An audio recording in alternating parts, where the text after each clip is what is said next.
Bienvenidos a un nuevo tutorial de Aprende Photoshop desde cero. En la clase de hoy vamos a hablar de los formatos de archivo en Photoshop. Esto resulta muy interesante, ya que vamos a aclarar todo eso que oímos todos los días y aún no sabemos lo que realmente es, como es el JPG, PNG, el TIFF, etc. Y vamos con ello.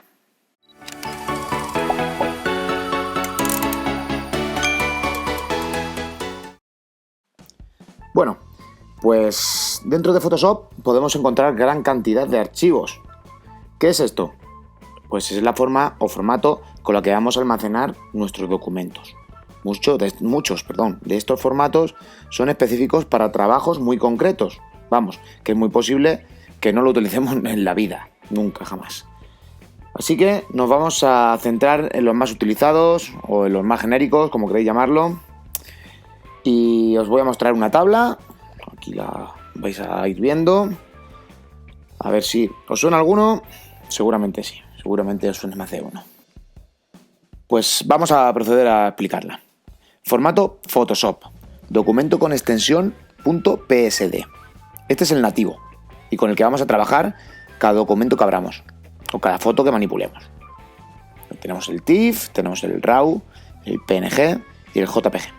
Cada uno de estos formatos es capaz de almacenar unas características específicas y por lo tanto un uso muy diferenciado. Mirad los ejemplos. ¿Os acordáis de los bits de los que hablamos en el tutorial anterior?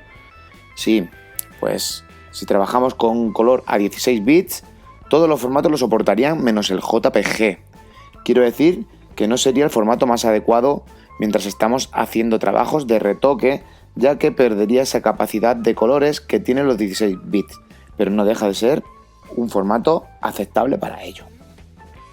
Si hablamos de capas, que por cierto, si aún no lo sabíais, me imagino que sí, una de las características principales de Photoshop es el trabajo con capas. Eso, lo que os iba a comentar, que si hablamos de capas, solo el formato .psd, el de Photoshop, y el formato TIFF lo soportaría. Si RAW, PNG, JPG fuesen los formatos elegidos, cualquier trabajo realizado con capas lo perderíamos al guardarlo en estos formatos. Si hablamos de transparencia, ya que muchas veces queremos un diseño sin fondo, como por ejemplo para enviar a cualquier diseñador, publicista o imprenta, o incluso, sobre todo en páginas web, que es donde más se utiliza, estos son los formatos que podrían tener transparencia. El PSD, el de Photoshop, el TIFF y el PNG, que sería el más utilizado para este tipo de documentos. Y sobre todo, como he dicho antes, para páginas web. Y por último, vemos los formatos que comprimen nuestro documento, con o sin pérdida. ¿Qué quiere decir esto? Pues tan sencillo que como si guardo mi fotografía en PSD, TIFF o RAW, comprimiremos pero no perderemos información, o de color o de la propia imagen.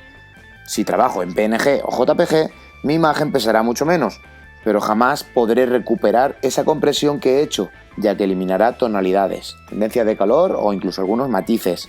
Pero atención, esto es importante, es el más utilizado por su ligereza, es decir, llamémoslo un poco entre comillas esto de ligereza, por su poco peso, y porque para nuestro ojo esa compresión será casi inapreciable, por no decir totalmente inapreciable.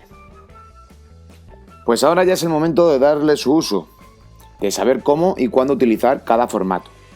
En el caso del formato de origen Photoshop, el PSD, sería el ideal para el almacenamiento y el proceso de trabajo, ya que es capaz de almacenar todas las características y todas las modificaciones que pueda realizar dentro de Photoshop.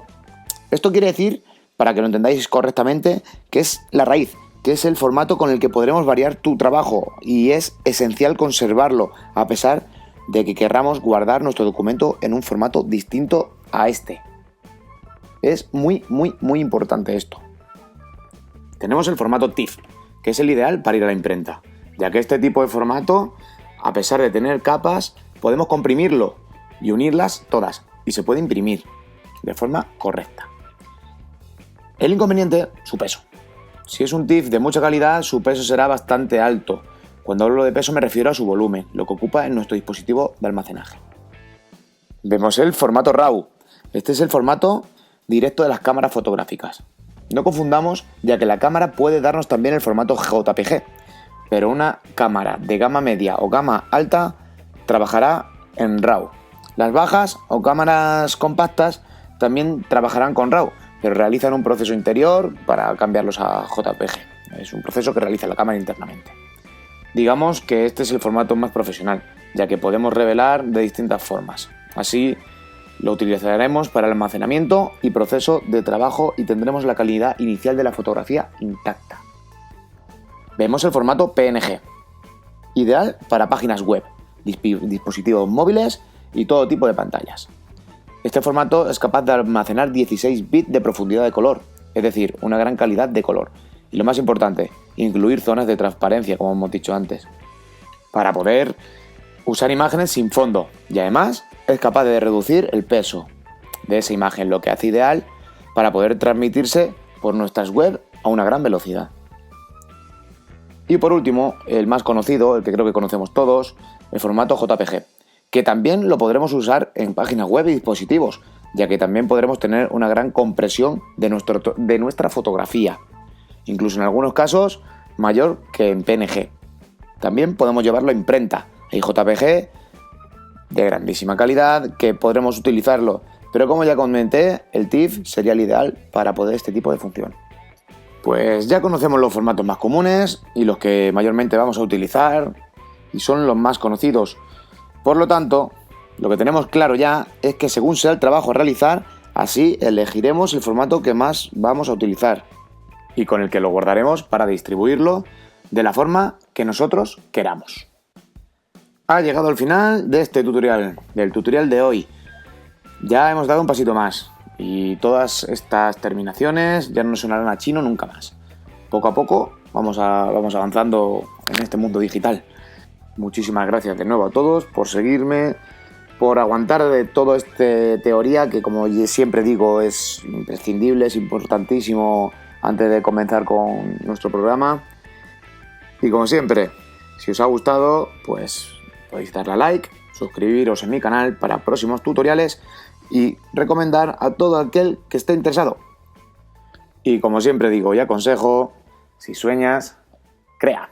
Hasta el próximo tutorial.